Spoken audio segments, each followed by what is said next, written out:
All right, folks, strap in, put your seatbelts on. This one's going to be a fun one. It always is a fun one when we have this national treasure with us. And you never know. If you run into him at a show, if he likes you enough, he might even name a bagel after you. Think about the Sunyon. I mean, I think that's your idea. Some people want to take credit for it, but it is what it is. We have, No, that was 100% Josh I mean, because Josh he's a is a little national treasure salty. too. So he's Josh is been a on. national treasure, but he's a little salty with a little touch of onion. It's exactly who he is.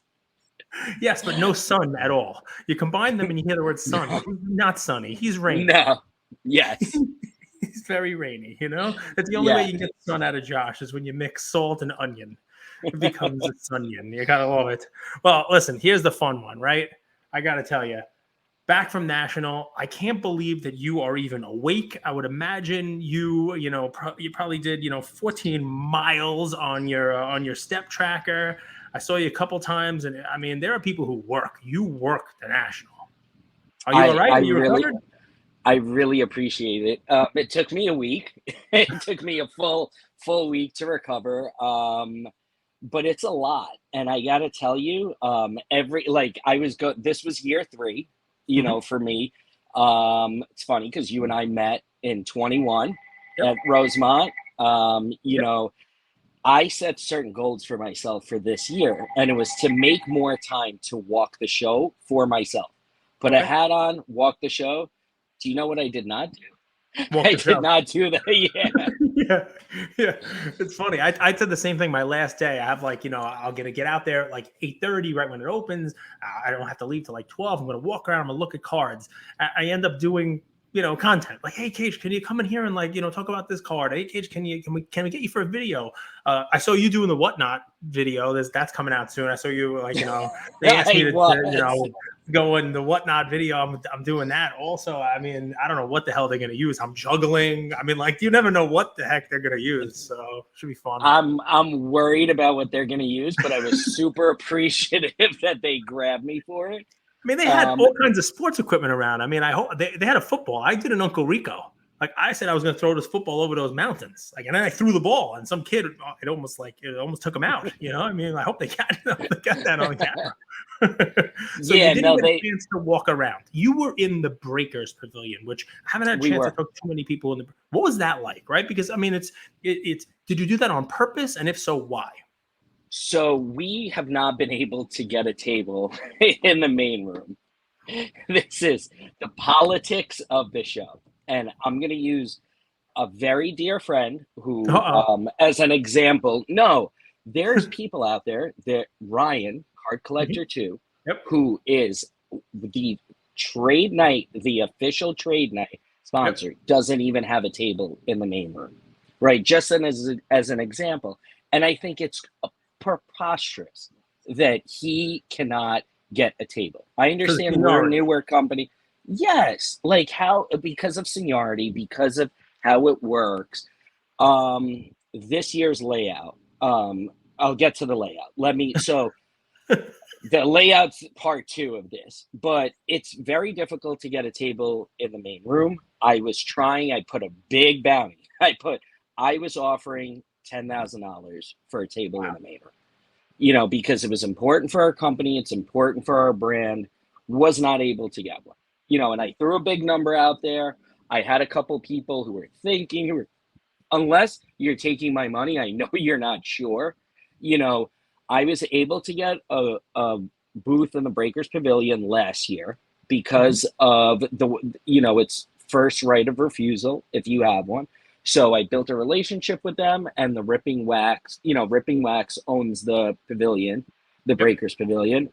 They, not only did we get a booth, but we got, I think, one of the best booths in the pavilion.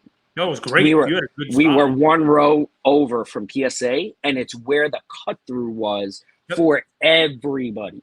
I mean, Michael Rubin and Meek Mill walked through in front of our table. Every person, because of the where we were set up, walked past our table.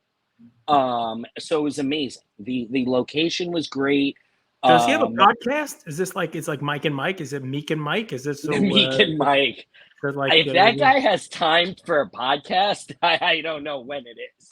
So I gotta ask, who's this Meek guy? Is this an athlete? Meek Mill.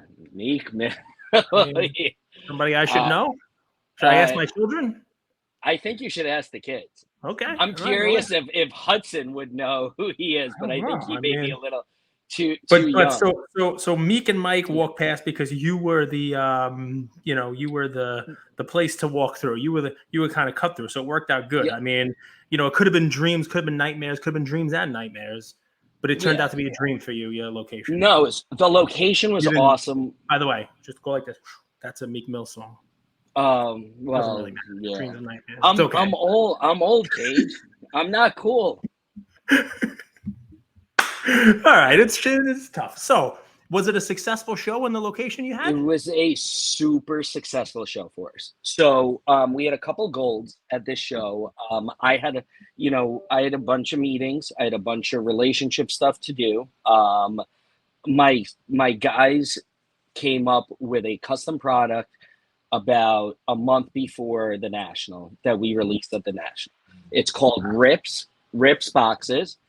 They look exactly like the Ritz red cracker boxes, and our company is Wax Crackers, so fitting. You're really going with the whole gluten theme. It's bagels and wax. Bagels and wax. Everything. Like what's next? Pita chips? Like what are you going to do next? Those are very dietary. We're going for more gluten, more full. So, by the way, guys, here's how you know it was a success. I asked him if he had any for me to buy on this show to open, just as part of the whole experience, and he's like, "Sold out. Sorry, you can't give me any." Clearly, we sold out. We sold out at the National. So we did all 4 major sports: hockey, basketball, football, and baseball. The guys were able to do so. The boxes range from $100 to $140 in price. We're doing the floor is 30% lower than the buy, and the ceiling is 2.5 to 3x of the buy. So we're doing it. It's being built on a case basis. So it's either 20 or 25 boxes per case. There's case hits. We're releasing the checklist for every single case. Every card that's in every case. Right. So you can. This is a repack product, right? I mean, it's a repack product. Yes. Right? So you are. I mean, I'm gonna call you a hobby renaissance man here. Really, you have your own store where you sell bagels. You go to a show that Vadim is at, and he actually likes the people of the show. You could get bagels. I think you brought bagels to the National. I think you had bagels.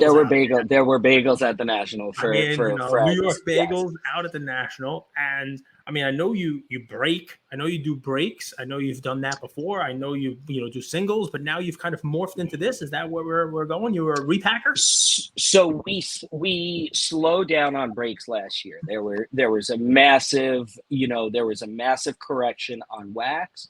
There were some things that happened. And we realized at that point, it was probably fourth quarter last year, November, December, that massive collection buying was something that was very advantageous for us.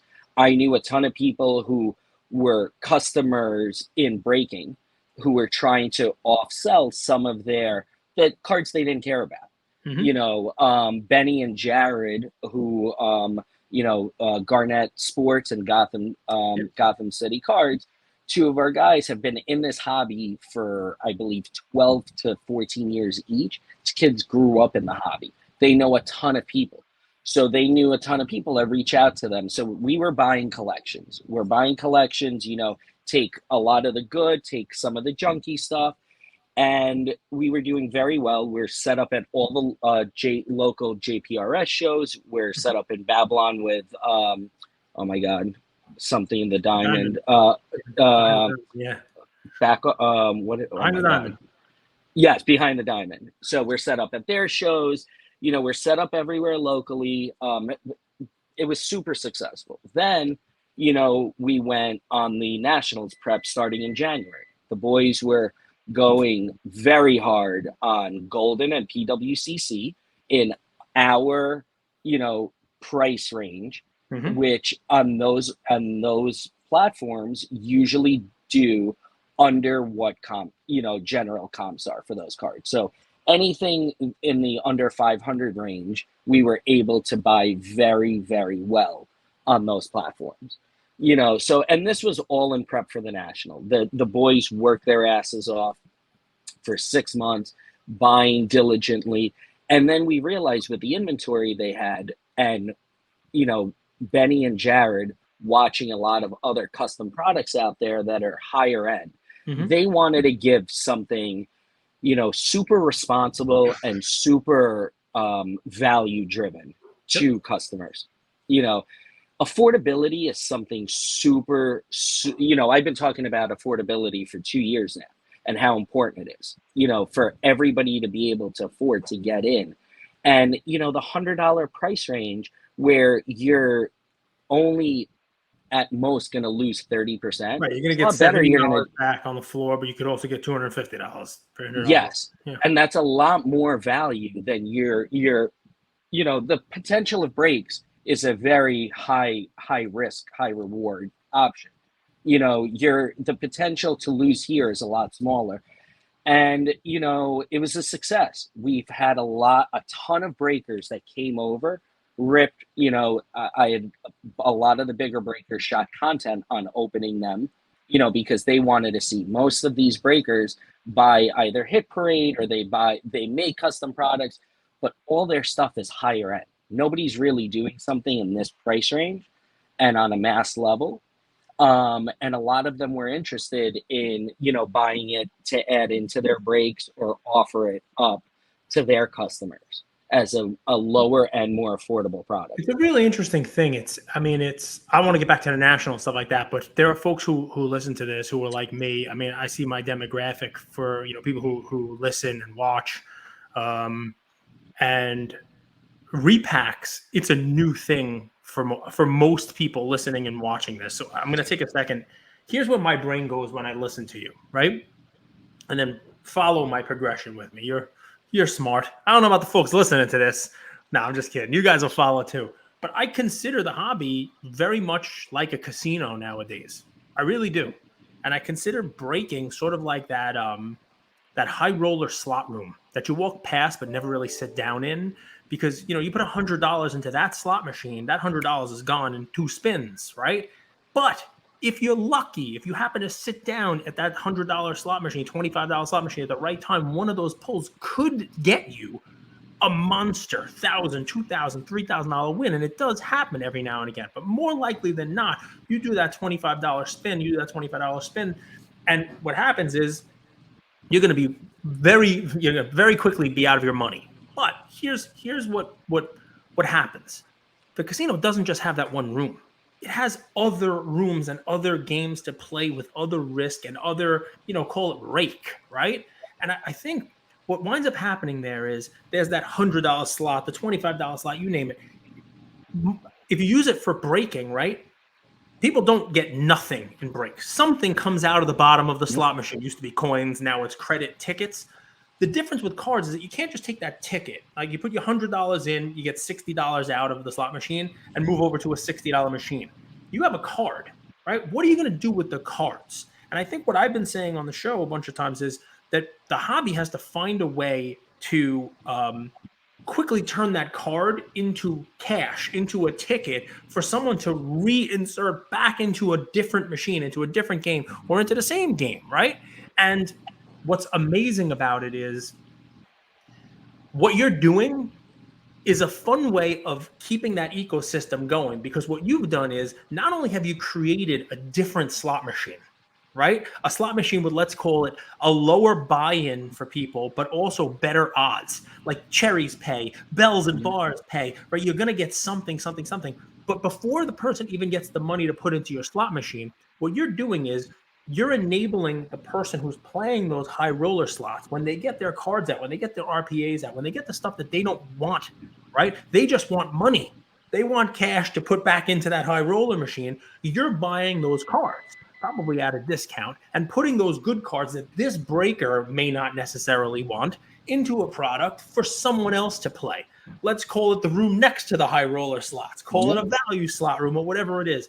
And there's a fun ecosystem that's developing around this, right? Where, if you have $100, maybe you put it into that high roller slot and hope to hit a jackpot, but know you're going to get nothing. Or maybe you put the $100 into a break like yours, a repack, knowing that at base I'm going to get $70. If I get the worst, I'm going to get $70 out of this, but I could also not get 1,000 or 2,000, but I can get 250. I could hit. There's still a gamble there. Yeah. But, for kids, for whoever it is, there's less of a downside on it, which is, it's a cool way of thinking about it. Here's my thing. And I want to talk about the national, I want to talk about stuff, but this is fun, right? I love getting into conversations like this. You're a small business. So your brain is always thinking small business.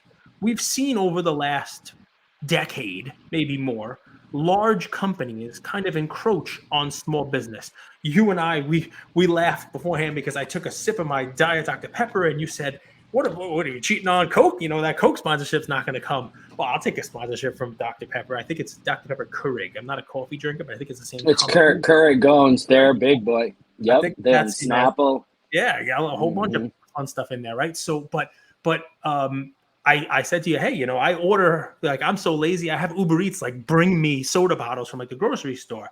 And you were telling me how, Hudson, your son, my son, Ian, it's just like push a button and boom, like you get what you want and it's there. Yep. But you got to go through the economics of it, right? You got to go through if I spend $10, the store's only getting $8.50. And, it actually struck a nerve with me. It's like, I better go out and hit my local grocery store. I should go to North Shore Farms over here. I should go to the local guys because, they're not getting the full money that I'm spending by keeping my ass on the couch here and not spending it.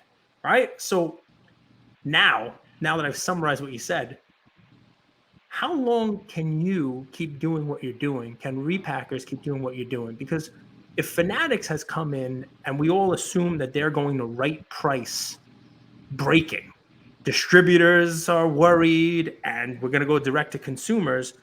Well, if Fanatics is going to be the whole casino, well, what stops them from becoming also a repacker of their own stuff? They're sort of buying back cards now. It's going to be Acuna and Shohei most probably. Like, what's going to stop them from buying back stuff from breakers, creating that sort of buyback, and then a repack and doing it themselves? Are you worried about that?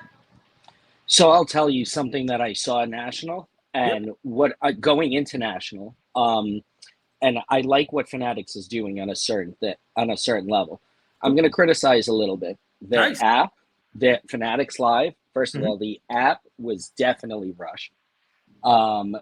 It was only available on iPhone, no Android, no iPad, wow. Okay. which I wasn't aware of until it went live. I think that it's a little choppy, and I think they rushed it, and I think they rushed it for National.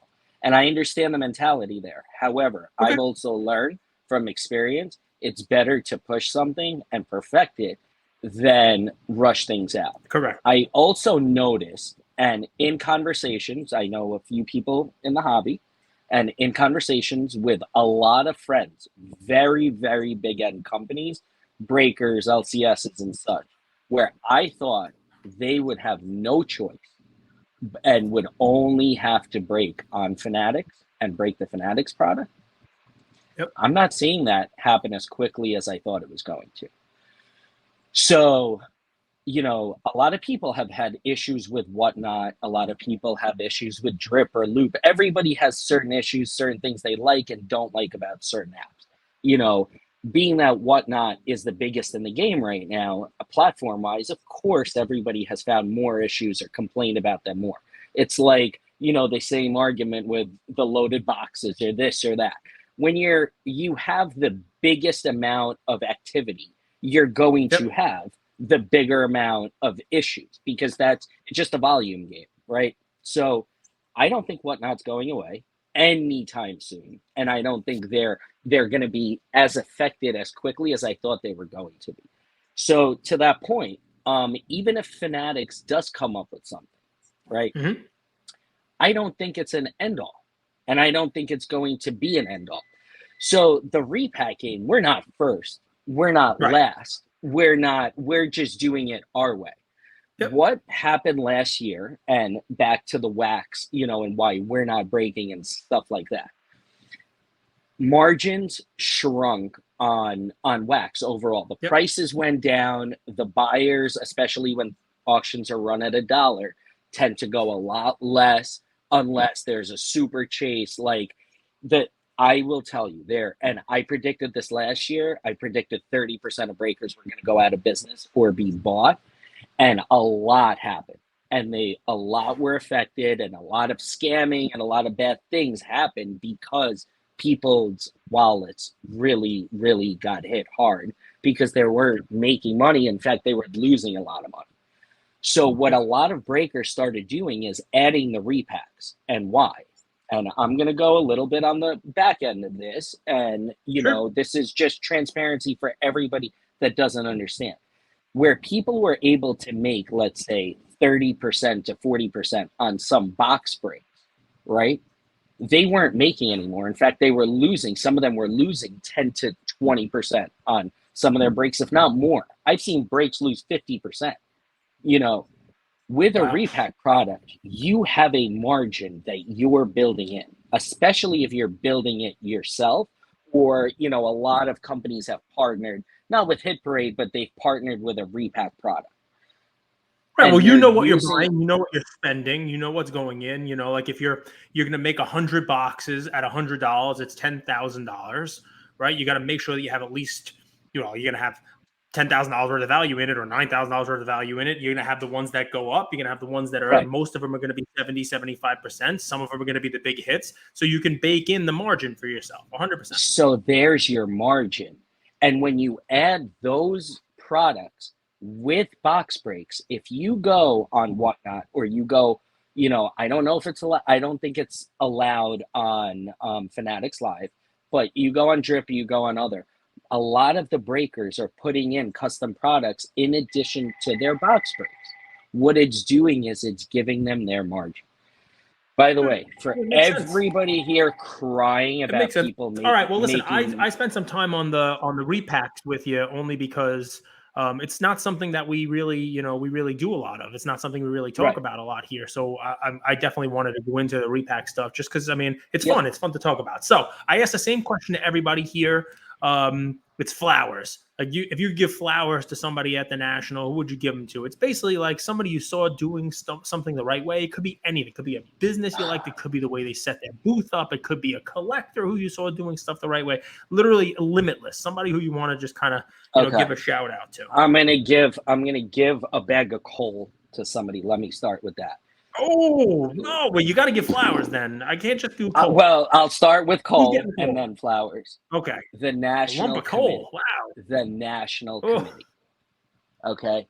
So, and I'm not talking about Ray Schulte. It's not him. It's the committee.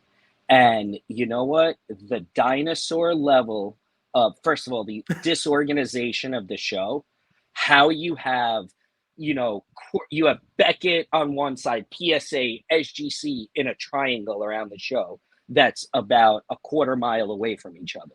Makes a total lot of sense. Okay, the air conditioning, everybody's brought up. I'm happy that nobody passed out in the middle of the National. But the amount of money they're bringing in to not be able to organize appropriately and just put everybody together, guys, so then you know what? If you're that old, you need to get the hell out. I say the same thing. You need to let people who are going to improve it and improve it for the future come in and organize it. I think it was a disorganized mess. But it's a new crew, right? It's a new crew, right? There's a new crew in, right? There's a new guys, Well, right? Jimmy you and guys, Joe are introduced coming a new in. bunch of people running it. Well, that's why I hope going forward, where we're going to have a lot better, organization. It's a little choppy here, so I hope you guys are hearing Bagels here. He's kind of going in and out a little bit, which is no good. But he gave a lump of coal to the to the National folks, which is kind of sad, But I want to give flowers, but maybe he's going to save his flowers for the new folks coming in. Maybe he's saving his thing. Well, you're back now. You're back. So you gave a lump of coal out, right? Lump of coal. Who are you going to give flowers to? Marino's number one. That's who should be running the show. If I'm going to give him everything, because of how well he is able to put stuff together, the dinners, the events, everything he did. I want to thank him. I want to thank you. And I want to thank John Basketball Card Guy, because some of the stuff and the people that all three of you, have put in people into rooms and the right people together, and that's all relationship stuff. The three of you guys are all relationship guys, and I try to do the same myself. I try to bring value to everybody. And because of that, I'm fortunate enough that you guys invite me to the things you've invited me to. So I want to give the three of you guys big, big shout outs, all three. Bagels was my +1. This was my +1 at an event, and he beat me there. I literally, I thought I was late. I'm like, he's not here. They're not letting me in. It worked. It all worked out okay. It all worked out great. Listen, I mean, I've said it a couple times on these things, and I appreciate the flowers there. The the cards are great, and we're all there for cards. We're all having fun with cards, but I mean, it's the people, the relationships. That's what keeps it going. So it makes it fun. And so it makes it fun to continue to go out there. I mean, I don't know if I really want to go to Cleveland.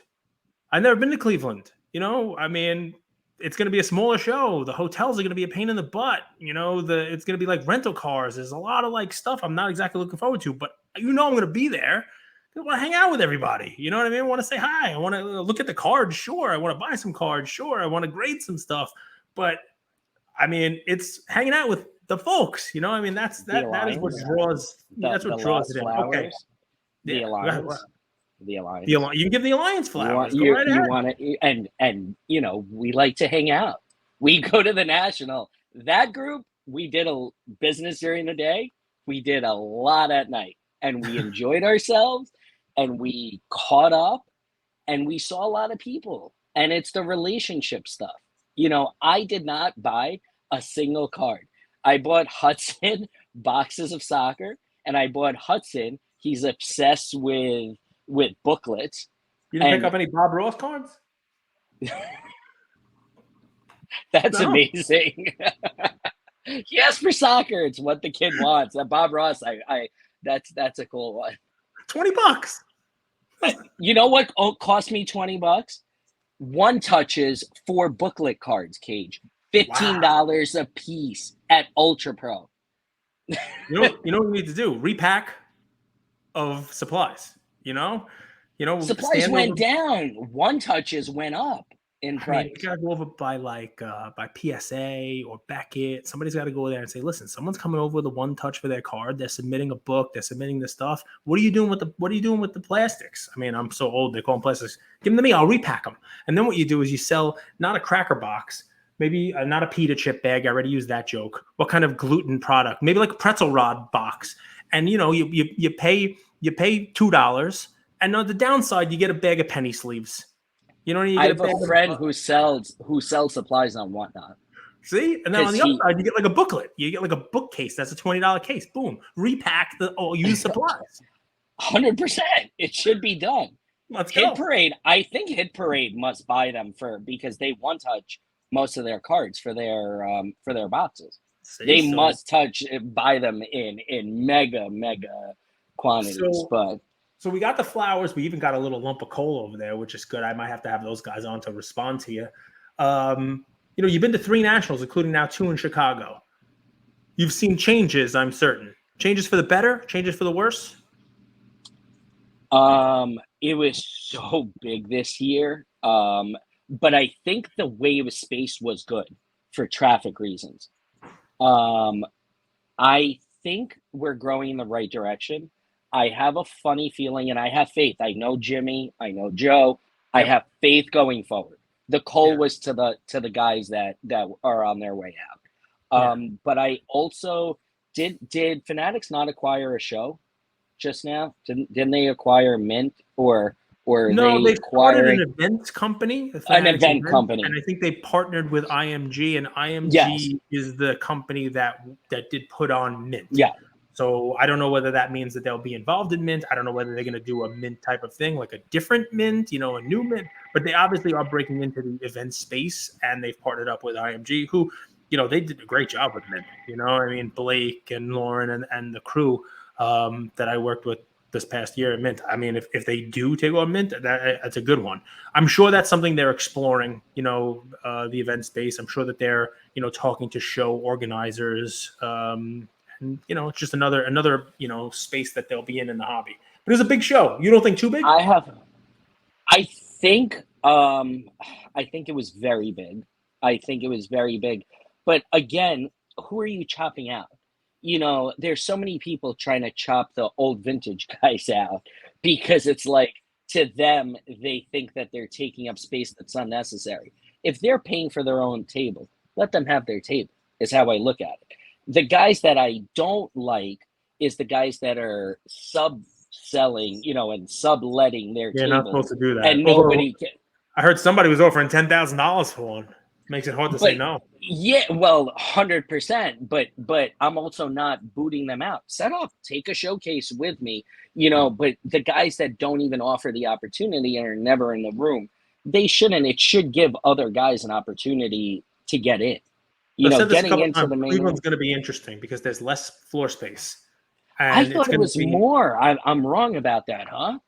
Than what we just had in Chicago. I don't think we have any. I don't think there's any place that has as much space as the multitude of rooms that were just there in Chicago. No way. Floor space. And so that doesn't mean you're going to have less people. It's just going to be that people are going to have to do more with less. People are going to have to be more economical with their space. Like you're not going to have, a 1,200, 1,500 foot space where you're able to have an expanse and spread out and only be part of it. And, you're going to have to utilize your space in the right way, for your business. That's, next year, Whatnot may have to bring in Michael Jordan's old unicycle instead of his Mercedes. Like they'd have to be more, economical with the space. You can't bring in a Michael Jordan. He killed Cleveland enough. Greg Elo's still recovering from that shot. So maybe they'll bring in Greg Elo, and he can destroy Michael. or Mark Price shooting free throws. Yeah. Look, I think we're growing in a positive direction where the future. The amount of kids who, by the way, are impossible to argue about prices with. Like these kids I'm giving them all the flowers because I don't have the balls to come up and offer somebody 60% and stand there until I give up the card at 60%. And they're like, look at this. I am not paying more than 40% off of this price. Yeah. I don't have the audacity. Here's the last comp. Well, that's because me and my friend just said it out in the hallway so that I can come over here and buy this card from you at 60% for the price we just did. But the future is so bright. I love seeing, look, the market corrected. You've had people on who walk the show for personal cards, PC cards. Yep. It's funny because I've had a lot of people talk some smack to me saying that, people have called me a flipper, which is go look at my PC. I just posted it the other day. I own the entire pop count or 98% of it. Drazen Petrovic cards. Who are you flipping them to? Yeah, well, so the Drazen collectors have reached out to me after I posted that for my doubles, and and guess what? That's exactly what I'm gonna do. And those are the final destinations for a lot of those cards. I just acquired a Drazen from a Drazen collector that it's an out of 8. It's a very rare card. He needed funds for something. And he felt good selling it to me because he said, I may not see it again. I go, you will. It's not going anywhere. It's getting parked in my collection. And if you want to take a look at it, I'll send you a picture. When I see you, I'll bring it to a show. You can take a look at it, But it's, look, people can make money, and there's nothing wrong with making money in the hobby. Yep. But there are end goals, and those end goals and the end user, look, a lot of them, and there are collectors who are end users, but when you get a certain offer at a certain point, you may let go of it. Yep. Fortunately, at one of the dinners I was at, I was sitting at a table with one of the biggest paint collectors. I think you know what dinner that was. Yep. And him and I spoke, and he has gotten offers over the years for some tremendous cards. And at a certain point, his wife was like, okay, cool. We could do a little bit with that. It's a great profit, and it's going to maybe a temporary 10-year, home. But that's, what the collecting is about. I One don't like final Peyton note. Manning anymore. I'll never buy another Peyton Manning card ever again. That was traumatizing, huh? It's all right. It is what it is. It happens. It It's happens. it's happened to all of us It all one balances way. out. It all balances Yes, out in the end. It all comes out in the wash. So but go ahead, I do want to make one point though, please. and I've You seen a take it lot away. of this, the content stuff, and I love the content stuff. And there's a lot of haters for everybody. However, the one thing that I have seen, some of the content stuff that are talking about people who don't collect. If you're not a collector yourself, playing in the hobby is why you're gonna get flack.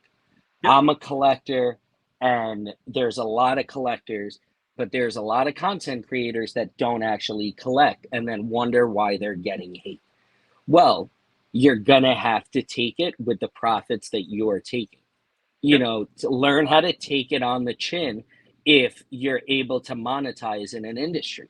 You have people talking about, this or that who have zero interest in actually collecting.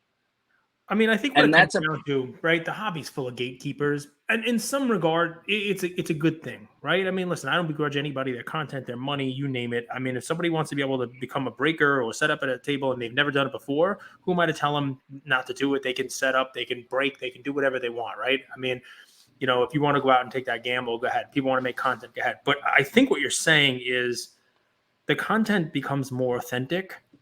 I'll speak for myself. Like, I know what it was like as a young teen to hunt down Len Sakata's 1985 Topps card to finish my set. Like, I remember what the last card I needed was to finish my 85 Topps baseball set. You know what I mean? So, and Yep. it was such a garbage card. I remember when I bought it. I remember, having to overpay for it because it was my last card and someone had it and I got to get it. And I think it makes the stories a little more genuine if you're able to talk about, like, yeah, I collected, yeah, I had these cards, yes, I was able to sell some really good profit because I had to, I couldn't turn it down. And then you know what, I can talk about some emotional buying that I did in the peak, buying last year at the crazy time, and now you know what, I sold it and I got my ass kicked. I haven't seen a beating like that since someone put a banana down my pants and turned a monkey loose. I mean, like, but it's legit, right? That, by the way, that's Vegas Vacation, a little Cousin Eddie action there, in case people are wondering what movie that's from. I don't want to steal it, but I get what you're saying. I think what you're also saying underlined is no one's going to tell you can't do it, but don't get offended when people kind of give you crap about not. That's what I'm saying. Yeah. Yeah. And people are walking around, and look, people are walking around the show. I try to say hello to everybody, whether or not my friends don't like them. If I know the person, I'm going to say hello to you. Yep. That's what I'm at the National for. But then there's some people who had come up to me who felt like, and I'm like, if I don't respect what you're doing, unfortunately, I'm a very honest person to a fault. And if I don't, if I'm not on that page with you, I am not going to, cordially. And it's, well, why? Well, what? I don't, that's what it is. I don't need to get into it with you, but it's generally a respect thing. Make your money, do your thing. You don't need my opinion for it. Who am I to give an opinion? That's my personal, but I don't have to, I don't have to have a relationship with you if I don't think that you're authentic, or I don't think you're doing it. By the way, I have no problem with people making profits. Yeah. I've defended a lot of people, that other people don't like, because again, the gatekeeping stuff is nuts to me. And, so many people have gone from driving Toyota Camrys to driving Porsches in the last 3 years that didn't make it the 20 before that. Yep. Right? And those are usually the gatekeepers hating on everybody else. Well, thank everybody for making the boom. Yeah. But I did see a lot of money at the National, a lot of money actually being spent. There are a lot of trades, there are a lot of things, but I see a lot of healthy marketplace stuff, going on. I mean, I think you're right, and there was definitely money spent there. And I mean, I appreciate you bringing it back to the National, and the money being spent. It's just it's being spent on different things. Collectors are finding their PC cards and locking them away. Breakers, I think breaking is just the future, and I think the bolt-on businesses to breaking are like what you're doing. It's a smart way of being part of that breaking ecosystem. I think, look, there will always be collectors, but what folks like about the hobby, at least what I saw while I was there, is the thrill of opening a pack and chasing something, right? And then if you hit something and it's not the thing you were looking for, or maybe there isn't a thing you were looking for, right? It's it's what I would say is that you're finding a way to let that person continue to do it. They sell it, it's back in the ecosystem, and boom, they're doing all that fun stuff. 100%. 100%. It's not just myself. I have about 4 friends who do this professionally. Each one of them at the National spent over $500,000. $500,000. That's $2 million, $2 to $3 million back in the ecosystem at a very favorable rate. They're paying. Well, my lump of coal goes to you for not introducing me to those friends quicker. You, sir, are a national treasure. Thanks for joining, everybody. Bagels and Wax. Thank you so much. On his page, you're going to have your next product now that this is sold out. You're going to do it again, another version of it. The boys are already building out the packs. We bought a ton of inventory. Yeah, they're back at the office. Yeah. So. Gotta love it. All right. Thank you.